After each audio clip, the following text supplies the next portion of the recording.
Morning. Dito kami sa pangalawa naming itatayong daddy. Ulan lupa. Ano nga? Anong bayan to? Pandi. Mandi? Pandi Bulacan. Pandi? Pandi. Pandi. Ulan lupa, Pandi, Bulacan. Pandi. Pandi. Ha?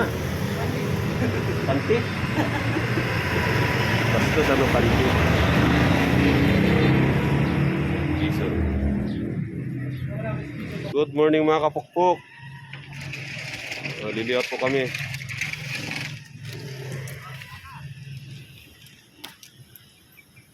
Engineer Dario. Hi, shout out sa mga Kapukpok brothers. Ito pala, o yan. Yan magaling dyan, oh. Laka. Oh. Ang oras pa lang, grabe ng init.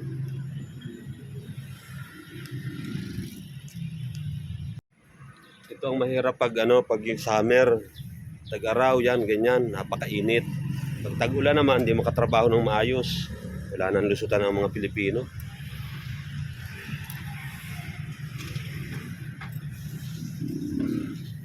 Ito na eskwalan natin to.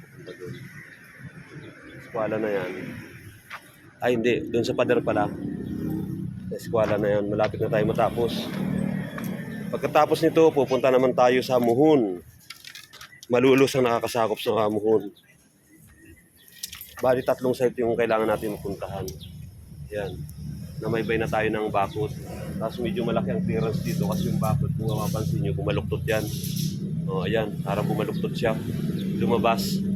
So, hinanap na lang natin yung lubo na yun. Doon lang tayo kumuha sa nakaumbok.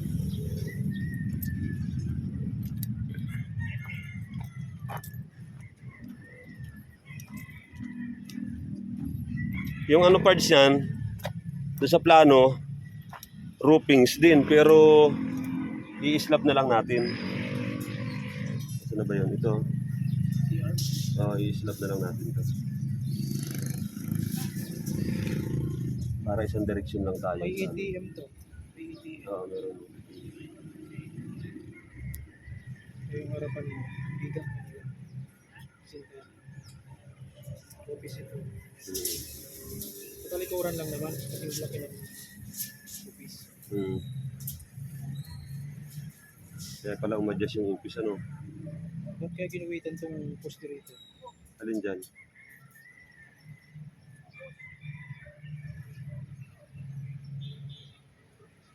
Ako lang, pinuwitan niya. Ha? Ako yata naguhit niyan. 19.3? Kulang. Ilan? Pin pa lang eh. Itong 5 eh. Ay, layo. Pass. Layo. CR yan pa. Layo. Baka nagkamali kayo ng ano? Shit. Ako na. Okay. Tumba man yung ano. Ganun na lang. Papalin na lang. Lalagyan ng pinaka-nakapix na ano doon. Ibrisa na lang. Okay. Ang papalibago dito ng talaga. Oo. Yan. Tapos lagyan nyo yung takin. Pati natin yung ano, lastakahan dito yung poste. Ano eh? Poste. Yung poste dito, harapan.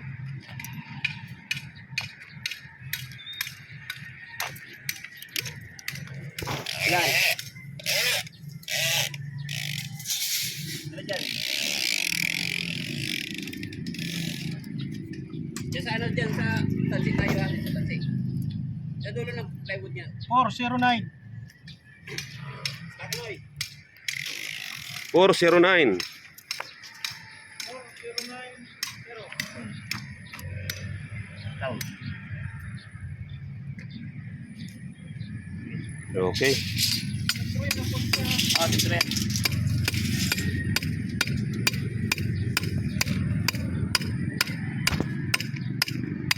Ano eh? Dan. 4076. 4.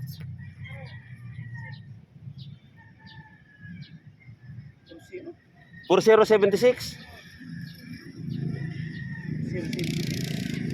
40. Ay. Ito.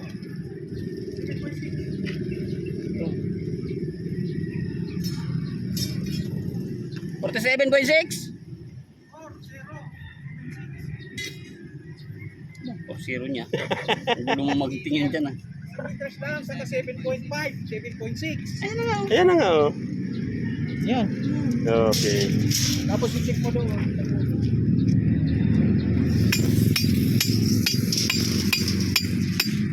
Kaya si Kapukpok Nonoy.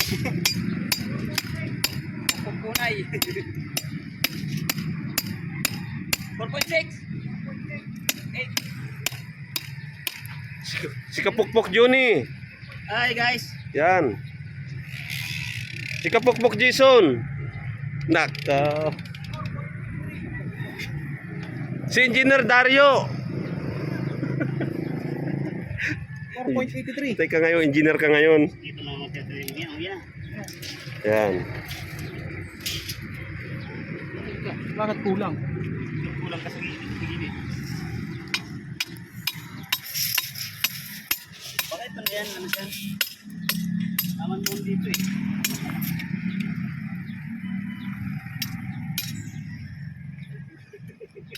Nakatambok mo na ko yung umuhula. Natumbok? Ay, hirap pag natutumbok. Hindi, adjust pa naman natin yung ano eh. Gilid lang naman yan ng layout papunta doon. Ilalabas mo yung ano, yung paglalagyan ng nylon. So, ito na yung ang napabricate na bakal. Dalawa lang silang gumawa niyan. Dahil hindi pa nga lumalabas ang ating permit, kaya 2 tao lang muna nilagay natin dito, si Jason saka si Noy. Ngayon dumating na yung ating permit, kaya ito na, start na yung ating layout. Alam niyo mga kapukpok, hindi rin ganun-ganun ang pag-layout ng isang project talaga. Hindi tayo pwedeng layout agad, baka tayo masita ng City Hall. Kaya sumusunod lang tayo sa alituntunin ng batas. Ayun. Tapos ito ang metro, kakabili lang yan pero ganyan na. Natanggal na agad ang ano, kaha. Yung ating leaser, lilisirin sana natin. Ang problema ay napakainit na, hindi natin makita. Pag maliwanag, hindi makikita ang leaser. Kaya dinala yan, akala namin madaling araw kami dadating dito. Pero sa rami ng dinaanan, tanghali na nakarating. Ito nga po palang dali na ito, ano. Dito sa nag-exit kami dito sa Mikawayan, Bulacan. Anto, Lias Road. Lias Road. Mikawayan, Bulacan ang nakakasakop yata dito eh. Kasi diyan kami nag-exit. Pinakuran lang namin ito ng ano ng yan temporary, blue sack. Pero kahit may bakod, nanakawan pa rin si Jason yun. Nakawan pa rin siya ng cellphone, pangalawang gabi. Yan. Kaya nahirapan tayong kumontak dito para mag-update ng mga accomplishment nila. Kaya naman, kinuha natin siya ng panibagong cellphone. Ayan o. Ayan, kinuha natin yan para may panibago na siyang cellphone. So ngayon, pwede na sila ulit mag-update araw-araw. Sige po, tuloy po tayo.